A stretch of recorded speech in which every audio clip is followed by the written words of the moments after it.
के प्रोग्राम में बोल रहे हैं वहां पर पहले सीधे चलते हैं, फिर वो बाइट आपके लिए लेकर आएंगे। भैंस जी, मुख्यमंत्री श्रीमान एकनाथ शिंदे जी, मंत्रिमंडल के मेरे सहयोगी निर्मला सीतारामन जी, भागवत कराड़ जी, पंकज चौधरी जी, महाराष्ट्र सरकार के उप मुख्यमंत्री देवेंद्र जी अजीत जी, रिजर्व बैंक के governor Shaktikanta Das ji, reserve bank of India के अधिकारी, अन्य महानुभाव, देवी और सज्जनों, आज भारत का रिजर्व बैंक एक ऐतिहासिक पड़ाव पहुंचा है। आरबीआई ने अपने 90 इयर्स पूरे किए हैं। एक संस्थान के रूप में आरबीआई आजादी के पहले और आजादी के बाद दोनों ही कालखंड का गवाह है। आज पूरी दुनिया में आरबीआई की पहचान उसके प्रोफेशनलिज्म और कमिटमेंट की वजह से बनी है। मैं आप सभी को रिजर्व बैंक ऑफ इंडिया के सभी कर्मचारियों और अधिकारियों को आरबीआई की स्थापना के 90 इयर्स की बधाई देता हूं।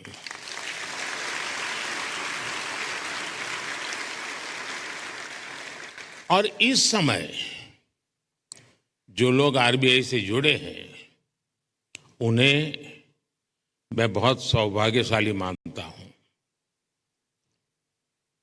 आज आप जो नीतियां बनाएंगे, जो काम करेंगे, उनसे आरबीआई के अगले दशक की दिशा तय होगी। ये दशक इस संस्थान को उसके शताब्दी वर्ष तक ले जाने वाला दशक है और ये दशक विकसित भारत की संकल्प यात्रा के लिए भी उतना ही अहम है। और इसके लिए जैसा आप लोगों का मंत्र है, आरबीआई को तेज ग्रोथ को सर्वोच्च प्राथमिकता देते हुए ट्रस्ट और स्टेबिलिटी पर भी उतना ही फोकस करना है। मैं आरबीआई को उसके लक्ष्यों और संकल्पों के लिए भी शुभकामनाएं देता हूं। साथियों, आप सभी अपनी फील्ड के एक्सपर्ट्स हैं। आप जानते हैं कि देश की अर्थव्यवस्था, हमारी जीडीपी काफी हद तक मॉनेटरी और फिस्कल पॉलिसीज के कोऑर्डिनेशन पर निर्भर करती है। मुझे याद है जब 2014 में रिजर्व बैंक के 80वें वर्ष के कार्यक्रम में आया था, तब हालात एकदम अलग थे। भारत का पूरा बैंकिंग सेक्टर समस्याओं और चुनौतियों से जूझ रहा था। एनपीए को लेकर, भारत के बैंकिंग सिस्टम की स्टेबिलिटी और उसके भविष्य को लेकर हर कोई आशंका से भरा हुआ था। हालात इतनी खराब थी कि पब्लिक सेक्टर बैंक्स देश की आर्थिक प्रगति को जरूरी गति नहीं दे पा रहे थे। हम सभी ने वहां से शुरुआत की और आज देखिए आज भारत के बैंकिंग सिस्टम को दुनिया में एक स्ट्रांग और सस्टेनेबल सिस्टम माना जा रहा है।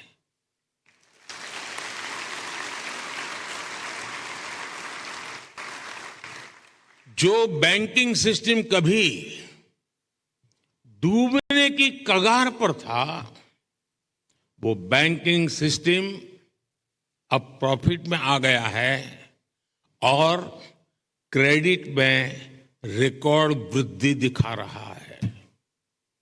फ्रेंड्स, आप भी जानते हैं कि सिर्फ 10 साल में इतना बड़ा परिवर्तन आना आसान नहीं था। ये बदलाव इसलिए आया क्योंकि हमारी नीति, नियत और निर्णयों में स्पष्टता थी। ये बदलाव इसलिए आया क्योंकि हमारे प्रयासों में दृढ़ता थी, ईमानदारी थी।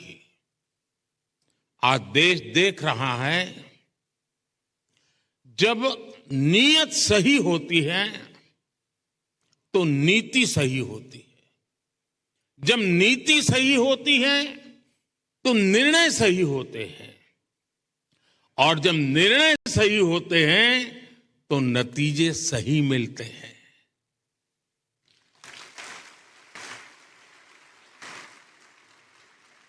इन शॉर्ट, मैं यही कहना चाहता हूं, नियत सही तो नतीजे सही।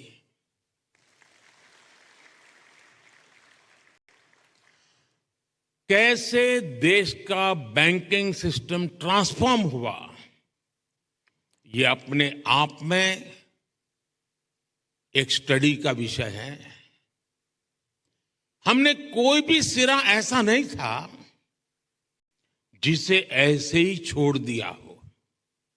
हमारी सरकार ने रिकॉग्निशन, रिजोल्यूशन और रिकैपिटलाइजेशन की रणनीति पर काम किया।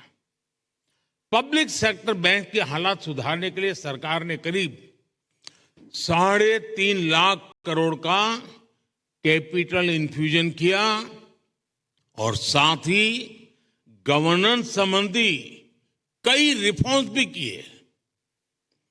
अकेले इंसॉल्वेंसी एंड बैंक्रप्सी कोड की नई व्यवस्था से ही करीब 3.25 लाख करोड़ के लोन्स रिजॉल्व हुए। और एक आंकड़ा देशवासियों को जरूर जानना जरूरी है। 27,000 से ज्यादा ऐसी एप्लीकेशंस जिसमें 9 लाख करोड़ रुपए से ज्यादा का अंडरलाइन डिफॉल्ट था, वो आईबीसी में एडमिशन से पहले ही रिजॉल्व हो गई। ये दिखाता है कि इस नई व्यवस्था का सामर्थ्य कितना ज्यादा है। बैंकों का जो ग्रॉस एनपीए 2018 में 11.25% के आसपास था, वो सितंबर 2023 आते आते 3% से भी कम हो गया।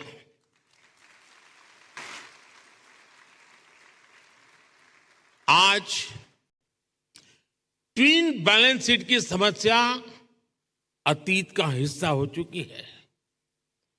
आज बैंक की क्रेडिट ग्रोथ 15% तक हो गई है और मैं इन सभी उपलब्धियों में आरबीआई की सहभागीदारी और प्रयासों की भी बहुत बड़ी भूमिका रही है और वो बधाई के पात्र हैं।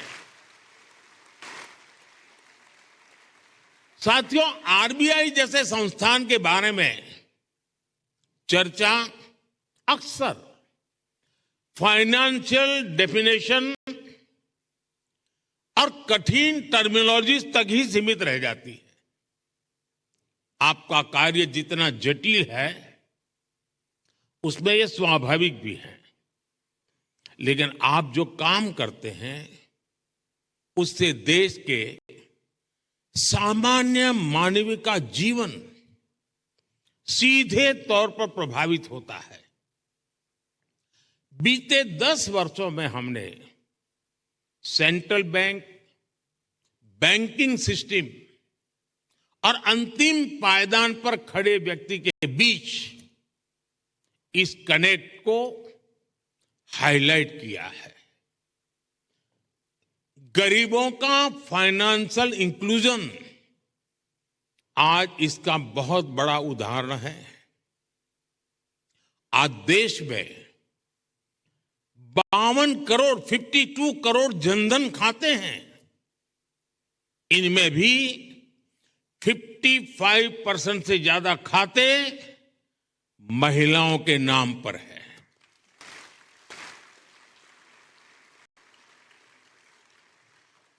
इसी फाइनेंशियल इंक्लूजन का प्रभाव आप एग्रीकल्चर और फिशरीज जैसे सेक्टर्स में भी देख सकते हैं।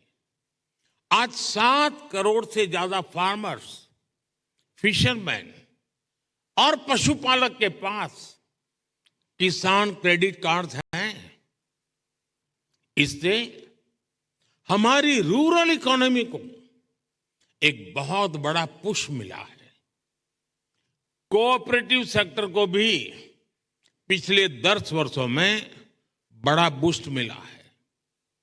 सहकारिता में कोऑपरेटिव बैंक की एक बहुत बड़ी भूमिका होती है और ये रिजर्व बैंक के रेगुलेशन और सुपरविजन का एक महत्वपूर्ण क्षेत्र भी है।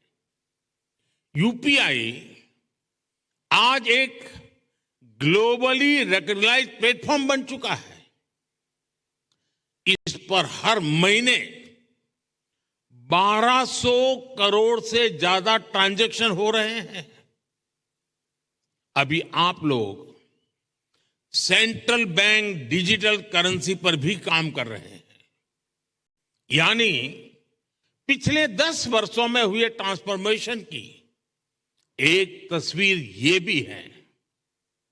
एक दशक के भीतर ही हम पूरी तरह से एक नई बैंकिंग व्यवस्था, एक नई अर्थव्यवस्था और नए करेंसी एक्सपीरियंस में प्रवेश कर चुके हैं।